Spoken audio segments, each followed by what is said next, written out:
नमस्कार दोस्तों और जय हिंद दोस्तों।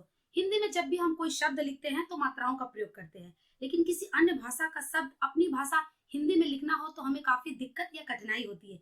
इसी कठिनाई को दूर करने के लिए नुक्ता बनाया गया है। आज की क्लास में हम नुक्ते का प्रयोग करना सीखेंगे। तो दोस्तों मेरे वीडियो को अंत तक जरूर देखिएगा। वीडियो पसंद आने पर मेरे चैनल को सब्सक्राइब और मेरे वीडियो को लाइक करिएगा। तो आइए अपनी क्लास शुरू करते हैं। नुक्ता क्या है? अक्सर प्रश्न पूछा जाता है नुक्ते के बारे में। नुक्ता देवनागरी, गुरमुखी या फिर अन्य ब्राह्मी परिवार की लिपियों में किसी व्यंजन के नीचे लगने वाले बिंदु को कहते हैं। इससे उस अक्षर का उच्चारण परिवर्तित होकर अन्य व्यंजन का हो जाता है। तो आइए नुक्ते की परिभाषा देखते हैं। नुक्ते की परिभाषा क्या है?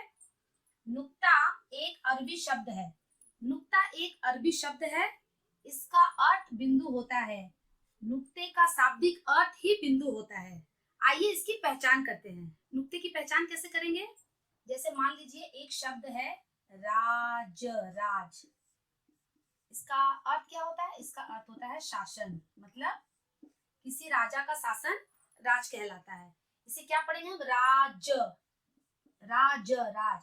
अगर इस शब्द के नीचे हम नुक्ता लगा दें तो इसे क्या पढ़ेंगे हम? ये हो जाएगा राज। क्या हो जाएगा? राज। और इसका अर्थ चेंज हो जाएगा, बदल जाएगा, और इसका अर्थ हो जाएगा रहस्य या भेद।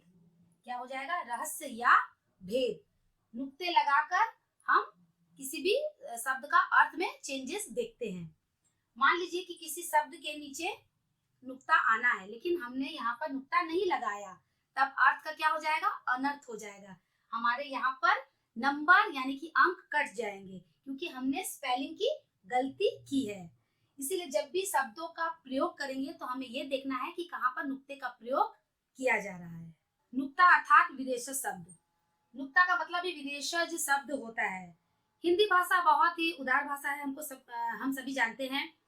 हिंदी भाषा अन्य भाषाओं को अपने अंदर समेटे रखता है। हिंदी भाषा में बहुत बाहर का भाषा भी हम लोग बहुत ही अन्य भाषा को देखते हैं। इसीलिए नुक्ता वाले जो भी शब्द मतलब हिंदी शब्दकोश में या हिंदी के डिक्शनरी में हम लोग को मिलता है, वे क्या हो सकते हैं? विदेशी शब्द ही होते हैं, जो हमारे उर्दू के हो सकते हैं, अरबी के हो सकते हैं, फारसी के हो सकते हैं, या फिर इंग्लिश के शब्द हो सकते हैं। ध्यान क्या देंगे हम लोग? नोट। यदि किसी अक्षर के नीचे बिंदु का उपयोग किया जाता है, जब भी हम लोग देखेंगे किसी अक्षर के नीचे बिंदु अगर हमें मिलेगा तो इसका अर्थ यही होगा कि यह किसी अन्य भाषा से लिया गया है। मतलब ये हिंदी का शब्द नहीं है, किसी अन्य भाषा से इसे लिया गया है।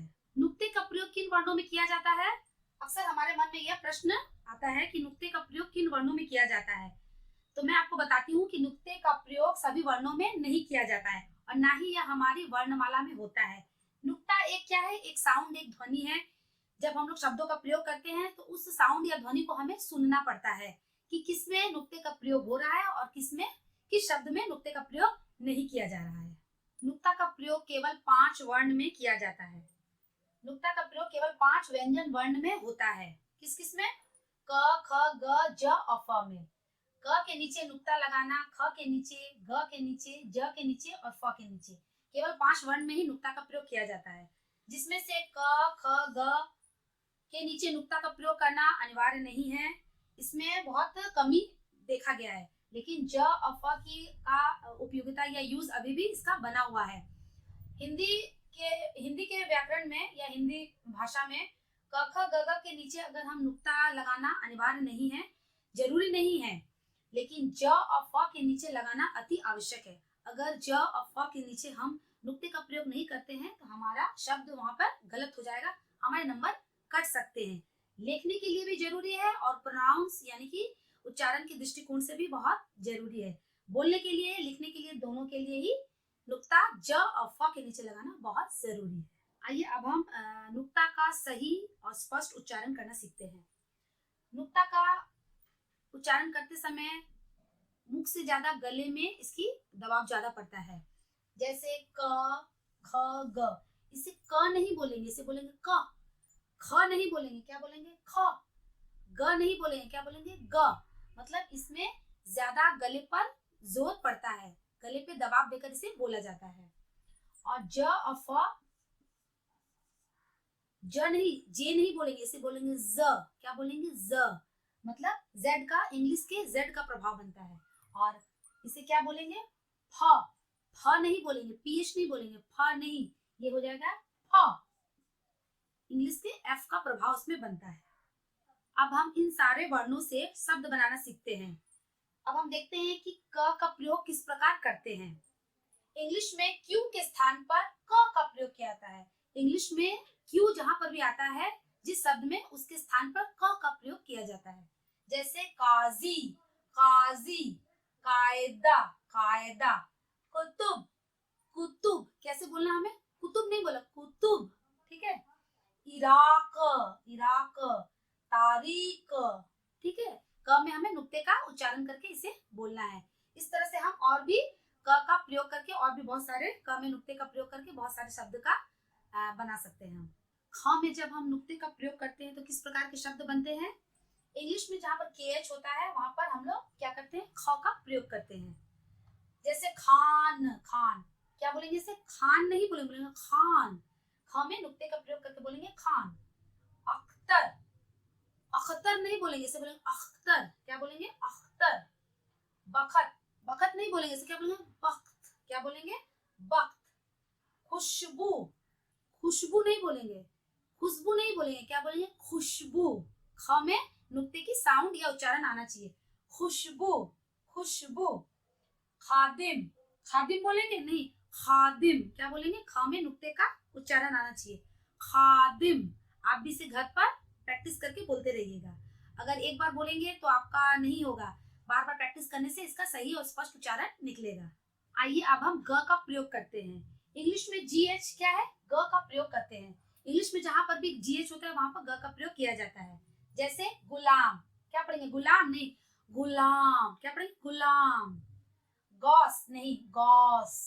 गजल, सॉरी गजब, गजब नहीं पढ़ेंगे, क्या पढ़ेंगे? गजब। यहाँ ग और ज, जेड जो मतलब ज के नीचे भी और ग के नीचे, दोनों के नीचे नुक्ते का प्रयोग किया गया है। गालिब, गालिब पढ़ेंगे नहीं, गालिब। क्या पढ़ेंगे? गालिब, ठीक है, कंठ में जोर देकर। गजल, क्या पढ़ेंगे? गजल, गजल पढ़ेंगे नहीं, गजल। क्या पढ़ेंगे? गजल। ग के नीचे और ज के नीचे, दोनों के नीचे ही नुक्ते का प्रयोग किया गया है। इंग्लिश में जहाँ जेड होता है वहां पर ज यानी कि ज का प्रयोग किया जाता है। इंग्लिश में जेड की जगह पर ज का प्रयोग किया जाता है। जैसे अजहर, अजहर पढ़ेंगे नहीं, अजहर। क्या बोलेंगे? अजहर। उसी प्रकार हजरत नहीं, हजरत। जोहरा नहीं, जोहरा। नमाज नहीं, इसे क्या पढ़ेंगे? नमाज। क्या बोलते हैं हम लोग? नमाज।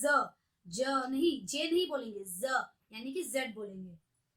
जंग, मतलब जंग नहीं बोलेंगे, बोलेंगे जंग। उसी प्रकार एफ, इंग्लिश में एफ जहां होता है वहां पर हम लोग फ, पीएच, फ नहीं बोलेंगे, बोलेंगे फ। फ का प्रयोग किया जाता है। जैसे फैजल, क्या बोलेंगे इसे हम? फैजल। अफरोज, अफरोज नहीं बोलेंगे, क्या बोलेंगे? अफरोज। क्या बोलेंगे? अफरोज। फिरदौस, क्या बोलेंगे? फिरदौस नहीं, फिरदौस। फौरन, फौरन बोलेंगे नहीं, फौरन। फ में नुक्ते का प्रयोग करके उच्चारण के साथ बोलेंगे, फौरन। जिराफ, फ बोलेंगे नहीं, जिराफ। क्या बोलेंगे? जिराफ। पीएच नहीं, एफ, जिराफ। दोस्तों आज की क्लास में हमने नुक्ते का सही और स्पष्ट उच्चारण करना और अच्छी तरह से प्रयोग करना सीखा। अगर हम किसी शब्द में नुक्ता लगाते हैं तो उसका एक अर्थ होता है। अगर हमने किसी शब्द में नुक्ता लगाना है और नहीं लगाया तो वहां पर अर्थ का अनर्थ हो जाता है। ऐसा हमें नहीं करना है और हमें नुक्ते का प्रयोग करना अच्छी तरह से सीखना है। तो मेरे वीडियो को देखने के लिए आप सभी का धन्यवाद। मिलते हैं अपने आने वाले नेक्स्ट वीडियो, तब तक के लिए बाय बाय।